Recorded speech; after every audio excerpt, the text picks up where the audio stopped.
ఇది కనుమ రోజు ఉదయం మా ఇంట్లో పోతుని కోసిండ్రనమాట. "ఏందక్కో నిన్న కోడిని కోస్తివి, ఈరోజు పోతు అంటుంటివి ఏంది సంగతి?" మా సైడు ముందు 2 రోజులు నాన్ వెజ్ ఏం తినరు. కనుమ రోజు మాత్రం నాన్ వెజ్‌లో మునిగి ఈత కొడతారనమాట. అయినా ఇది మా ఒక్కళ్ళదే గాదు. మా వాళ్ళేం చేస్తారంటే ముగ్గురు, నలుగురు కలిసి ఒక పోతుని కొని ఇలా భాగాలేసుకుంటారు. నా చిన్నప్పటి నుంచి మా ఇంట్లో ఎప్పుడు నాన్ వెజ్ వండినా మా నాన్నే వండమంటాం మేము. ఆయనైతే బాగా చేస్తారు. అయితే పక్క నుండి మేము అన్నీ అందిస్తా ఉండాలి.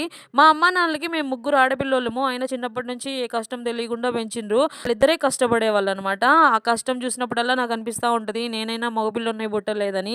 నా పెళ్ళై ఎళ్ళిపోయేటప్పుడు ఆ బాధ రెట్టింపయింది. అదే మగపిల్లోడినయ్యుంటే ఇక్కడే ఉండేదాన్నని. నా అదృష్టం కొద్దీ మా ఆయన మా అమ్మ నాన్నలకి కొడుకులాగా వచ్చిండనిపిస్తది.